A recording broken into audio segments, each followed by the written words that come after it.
first thing you need to understand is that the emergency broadcast system in the United States is never supposed to scare you. Its only job is to warn people. Weather alerts, amber alerts, national emergencies. But what happened 3 months ago wasn't a warning. It was something else. And the worst part is, only a few people noticed it. I was one of them. I work the overnight shift at a small television station in rural Nebraska. Nothing exciting ever happens there. Most nights it's just me, the hum of old equipment, and reruns playing until morning. The station building is small, just a control room, a hallway, and a storage area full of dusty tapes nobody watches anymore. At exactly 2:03 a.m., something strange happened. The monitors flickered. That's normal sometimes. Old station equipment does that. But then every screen in the control room went black for about 5 seconds. Then the emergency broadcast system activated. The familiar tone filled the room. You know the one. That long, hollow sound that instantly makes your stomach drop. But the message that followed wasn't normal. The screen showed the usual alert graphic. Red bars, white text, but the message read, "This is not a test." That part was normal. What wasn't normal was the next line. "Do not look outside." I laughed at first. I assumed someone at headquarters was testing something, maybe a glitch. But then the text changed again, slowly, like someone typing it in real time. If you are hearing this message, close all CURTANs. The room suddenly felt very quiet. Too quiet. Outside the station building is nothing but farmland. No houses nearby. No people. Just a long road stretching into darkness. I stood up and walked toward the window anyway. Because honestly, who would? That's when the screen behind me changed again. The text now said, "Do not approach windows." I froze. My hand was already touching the curtain. The broadcast voice started speaking, but it wasn't the usual calm government voice. It sounded distorted, almost panicked. It said, "Remain indoors. Avoid all visual contact with the outside environment." The message repeated 3 times. Then the screen went black. Just like that, the station returned to normal programming. A late-night cooking show started playing again, like nothing had happened. I stared at the monitors for a long time, waiting for another alert. Nothing came. I convinced myself it was a glitch, some weird test. But about 10 minutes later, I heard something outside. A soft sound, like footsteps on gravel. The station parking lot is right outside the window. And remember, this place is in the middle of nowhere. Nobody walks out here at night. I slowly looked toward the curtain. Something moved outside. A shadow crossed the parking lot lights. Tall, too tall. The shape stopped directly outside the window. I couldn't see it clearly through the curtain, but I could see its silhouette, and it was standing completely still. That's when the emergency broadcast system activated again. The alarm tone screamed through the speakers. The screen turned red. This time, the message appeared instantly. "Do not let them see you." My heart started pounding. The voice returned, more distorted now. "Remain silent. Turn off all lights. They are attracted to movement."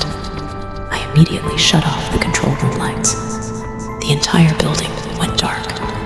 Outside the window, the shadow moved closer, slowly, like it was trying to look inside. I held my breath. The thing outside the window leaned forward. The curtain shifted slightly, and for a moment, I saw its face, or at least something that looked like one.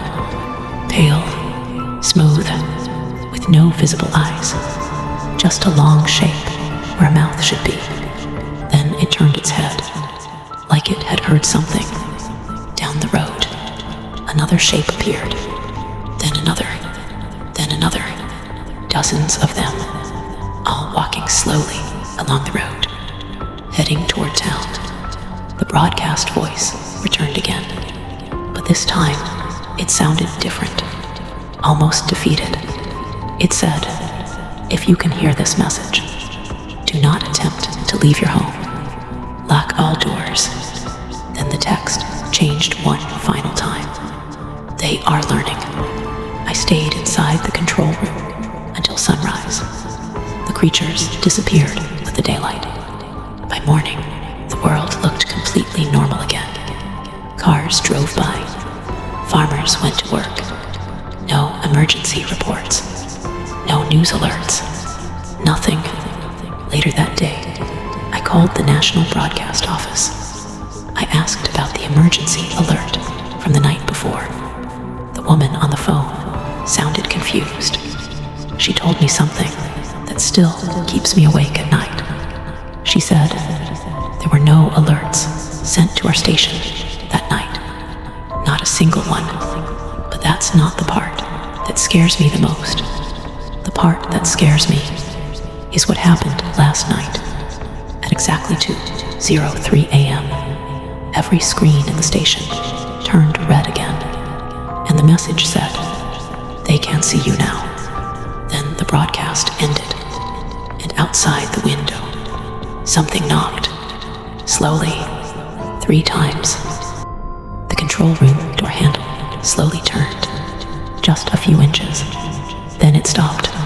On the other side of the door, something was breathing, slow, wet, like air moving through a throat that wasn't meant to breathe. Then the voice came again. My voice. "Hey, it's me." Every instinct in my body told me not to respond. The monitors behind me suddenly flickered again. A new message appeared across every screen. "Do not respond to your own voice." My hands were shaking now. Outside in the hallway, the thing tried again. "Open the door." The voice sounded perfect, exactly like me, but there was something wrong with the tone, like someone trying to imitate a human. Without fully understanding how humans talk, the door handle moved again. This time it pushed harder. The lock rattled. Then the voice changed. It spoke louder now. "Open THE door." At the same moment, the security camera feeds appeared on the monitors again. What I saw made my stomach drop. The road outside, the town was filled with them. Hundreds of tall, pale figures moving through the fog, walking slowly between houses, standing in front of windows, knocking, always 3 times. Another emergency message appeared on the screen. "They are entering HOMES." The broadcast voice returned, distorted and weak. "If you are hearing this message, remain silent." They imitate what they hear. The control room door suddenly stopped moving. The hallway went silent. For a moment, I thought they had left. Then I heard footsteps. More than one. Many footsteps. Walking deeper into the building. Searching. One of the monitors switched to a camera. Outside the station. The parking lot was full of them now. Standing perfectly still. Facing the building.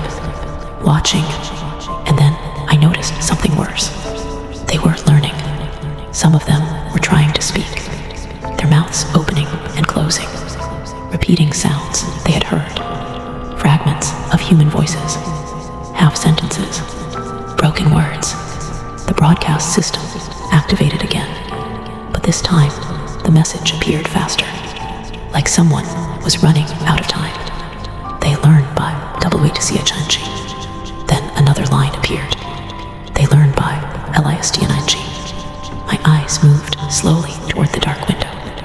And that's when I realized something terrifying. The creature outside earlier had been standing directly in front of the glass, watching me, watching everything I did. The final message appeared on the screen. The alert was never for humans. I felt a chill run through my entire body. The text changed again. It was to teach them. At that moment, the hallway door burst open. Something stepped inside the control room. Tall, pale, with no visible eyes. Its mouth slowly opened, and then it spoke, perfectly, in a calm human voice. Emergency broadcast system. It paused, then finished the sentence. Test complete. Outside the window, hundreds of creatures began repeating the same words, over and over, like they had finally learned the language. And somewhere out in the dark town, people started opening their doors.